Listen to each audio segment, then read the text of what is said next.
Welcome back to Poetry and Police. Remember, subscribe and share my videos. Hit that notification bell. Now, first of all, before I go any further, I just want to say a big respect, enough respect to my subscribers. Enough respect to my loyal subscribers. Big up all the police officers in Jamaica right now. Whether you're patrolling on the beat, traffic, carrying out operation, anything that involves protecting the good law-abiding citizens of Jamaica. My respect to all of you. You understand me? My respect to all of you. Because most Jamaican people does not even know the trauma that police officers go through on a daily basis in dealing with the citizens of Jamaica, especially in the garrison communities. They do not know the stress level that policemen go through on a daily basis to deal with these atrocities on the streets of Jamaica. Especially when you're working on a place like Huntsby, where every second chop up, stab up, all type of up coming at the Huntsby police station. A man once told me the Huntsby police station is a college. Because every crime in Jamaica happens in St. Andrew South. Because St. Andrew South is one of the police areas that are surrounded by nothing but garrison communities. The one uptown St. Andrew have one they call it Queen Hill. You understand?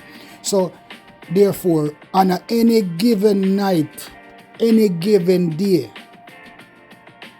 every road in a St. Andrew South, those garrison communities, is a possible road that can give you 2 or 3 murders for the night.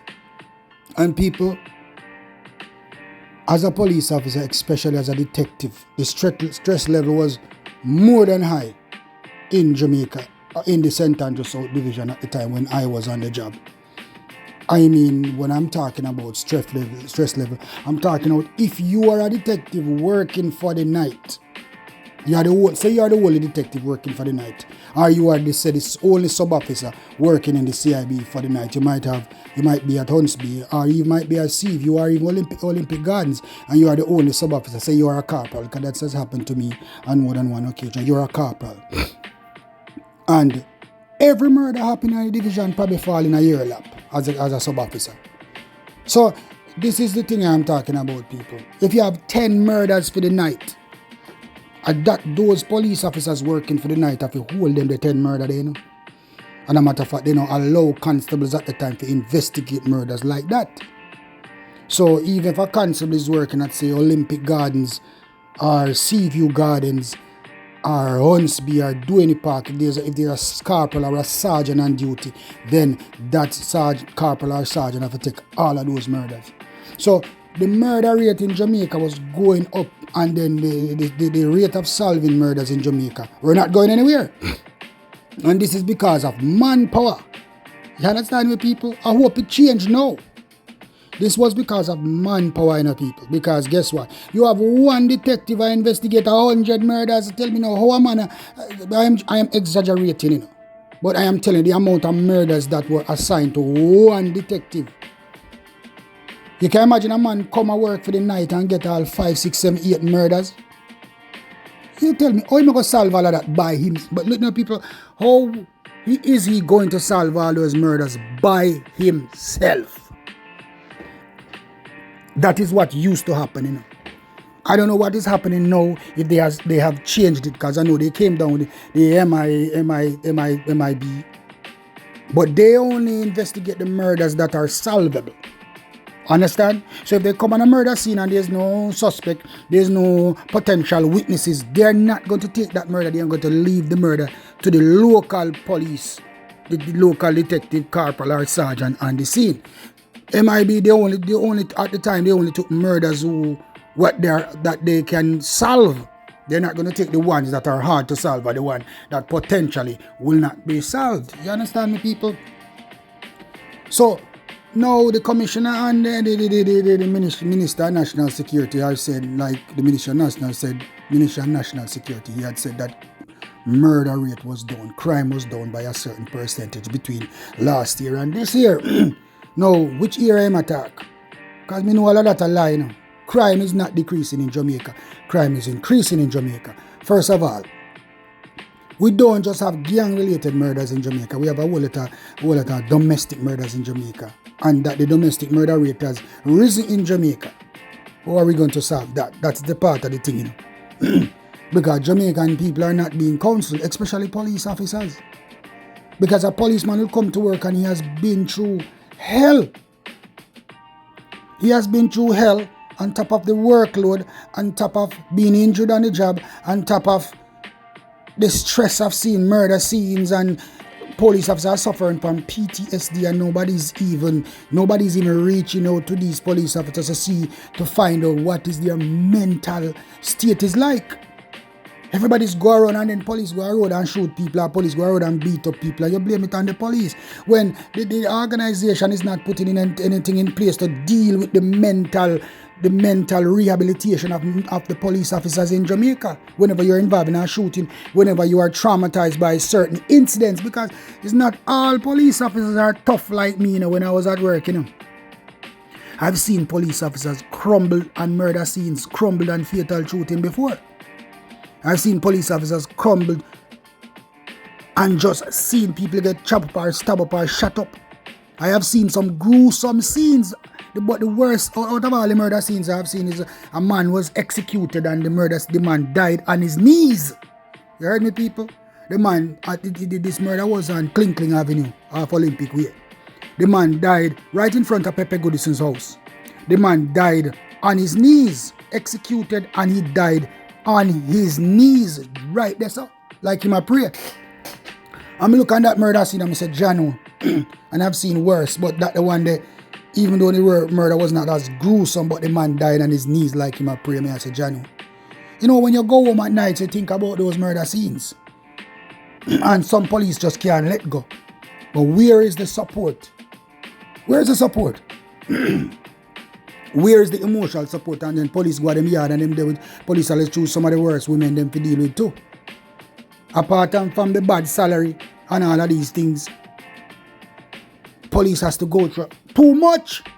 The job comes with too much, and then you're required to give 150% and then nothing in return. You understand me? I just spoke to a police officer a couple of days ago who had an injury on the job. And he says that the government did not help him. Hopefully I can get an interview with this man to tell his story. But the sergeant was stationed in West Kingston and he had an injury on the job. And the man was not even counseled. And a matter of fact, the man was forced to pay for his medical costs all by himself. And when I say that, people are going to question and think, what about the Police Federation? This is the rule of the Police Federation, people. In order for them to pay for anything for you medically, you will have to go to the doctor first, pay first from your pocket, then you tender the receipts.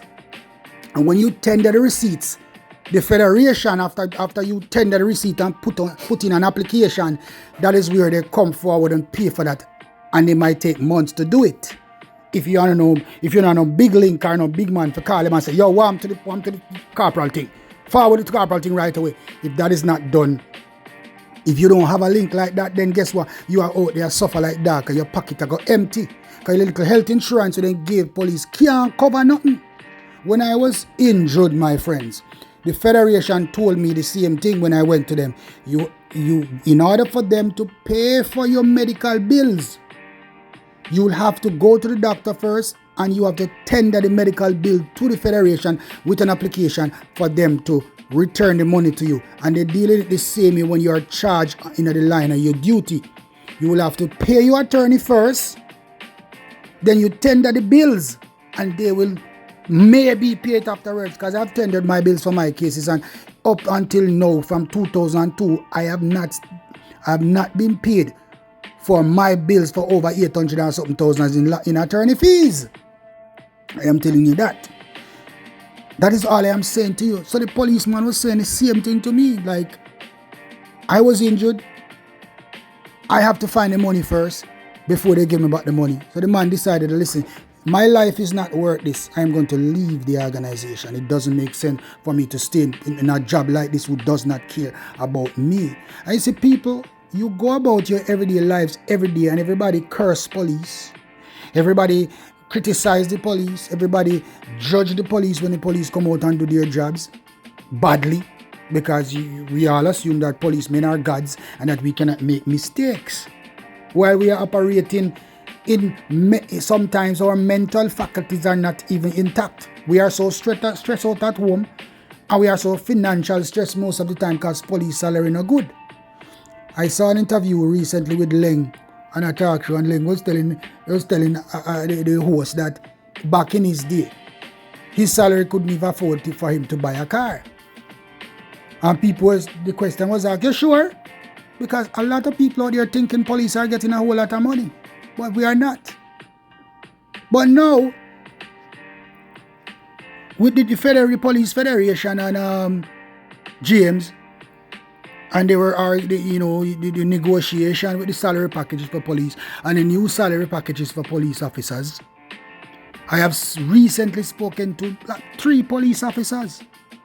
And I'm going to tell you something that most of the police officers that I have spoken to, have lionized Mr. James. That this man has made a change to the salary package of police officers and also the pension package. Because the police officer tell me, listen, my Blake, right now, I don't have to work. I don't have to moonlight.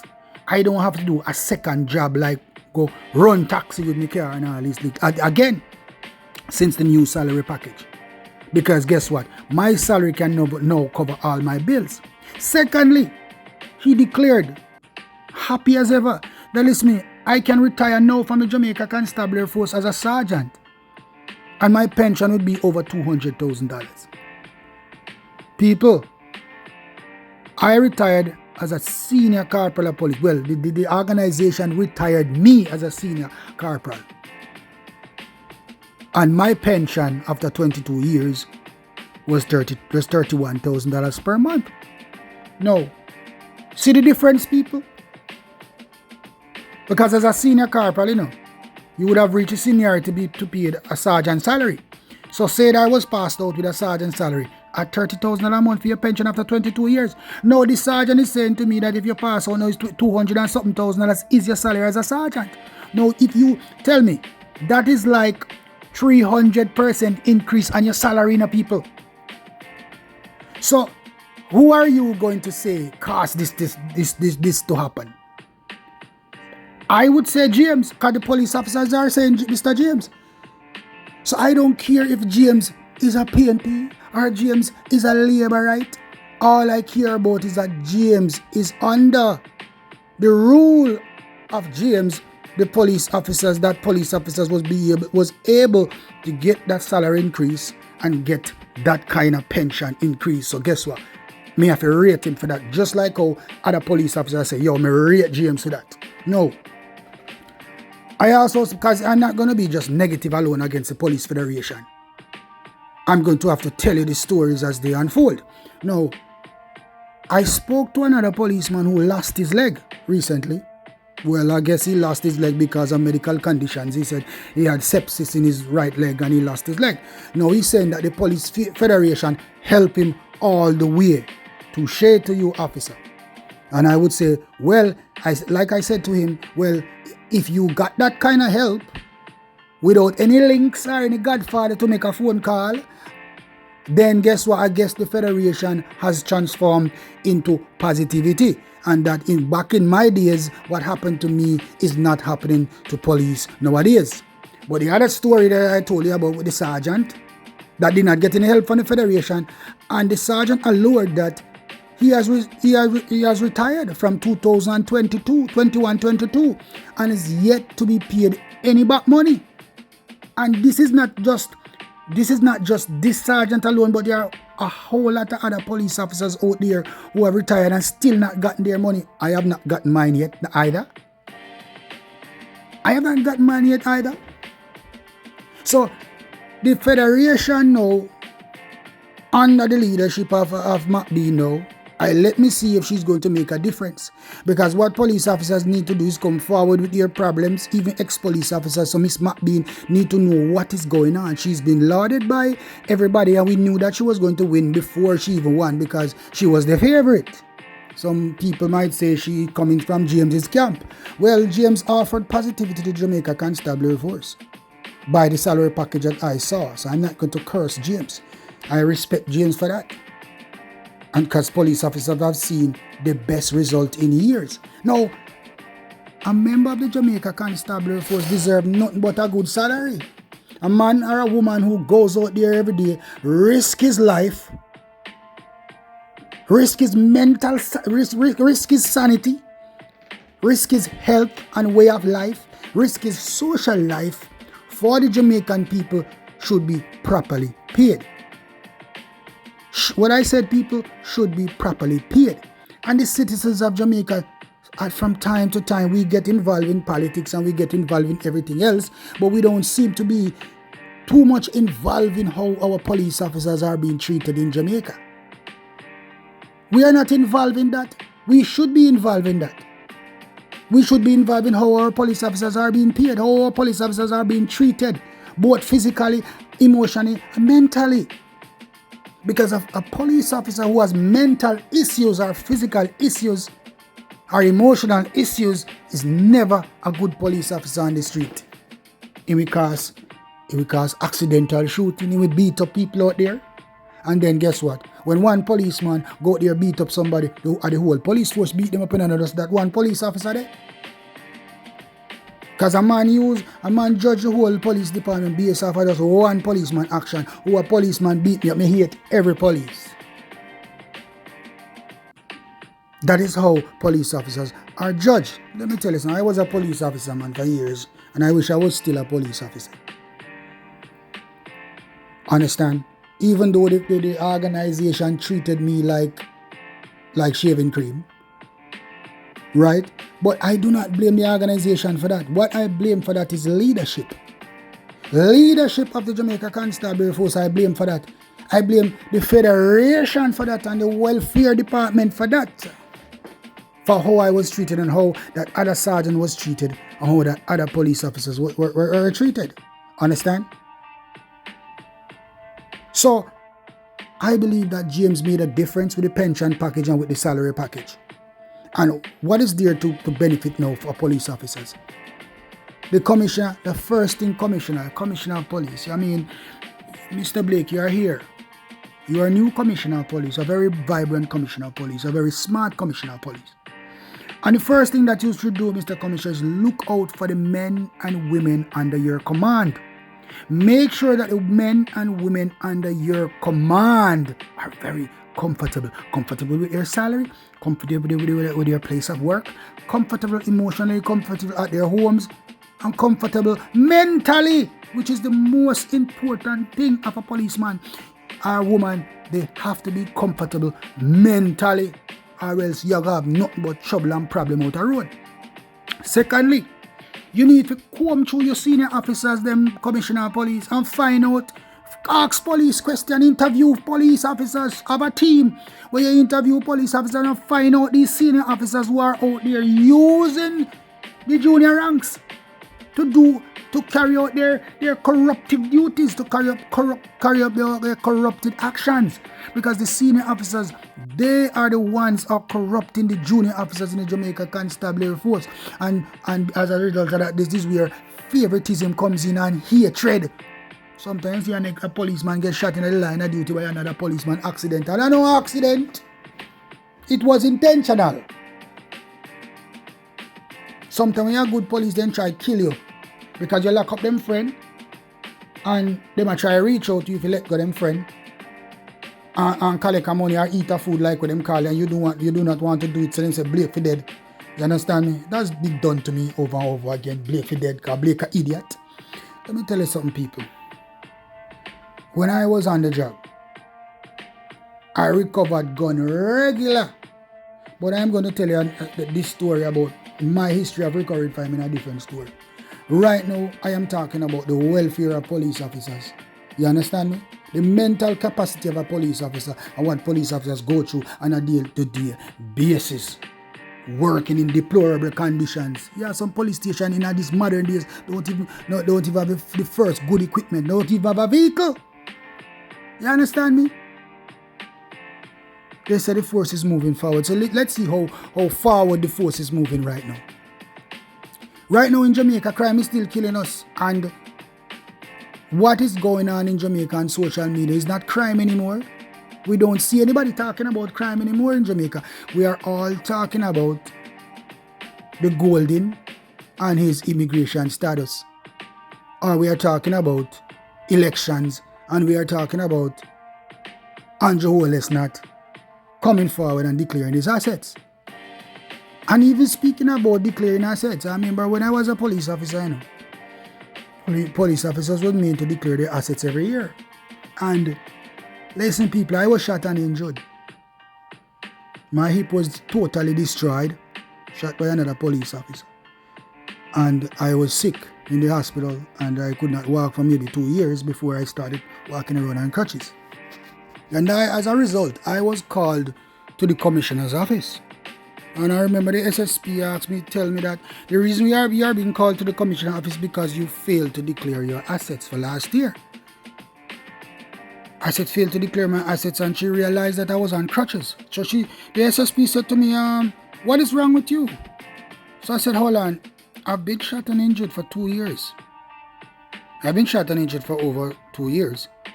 So you did not realize, you see, the SSP did not know that I was shot and injured by another police officer and could not even walk. But she was aware of the fact that I did not declare my assets. And I was being brought up. An injured policeman on crutches was being brought up for not declaring his assets. Want me to lose my job for not declaring my assets. So that is why I am saying this to say that, hey, Prime Minister, you need to declare your assets.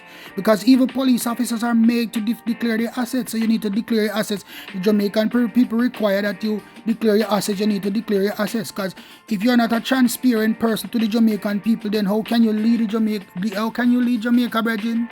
I don't know badness this, I don't feel your country. The country belongs to the Jamaican people. So you need to declare your assets before you continue.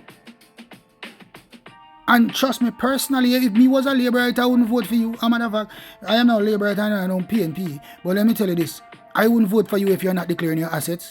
Because I don't want nobody who's not transparent running the country that I live in, running the country that I'm paying my tax money to.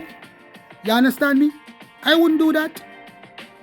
And that is right there. So now is right that you know, and declare your asset right there. So just look on it and say, no, you have something to hide. Because people that does not have anything to hide come forward and do whatever is requested of them as a public servant.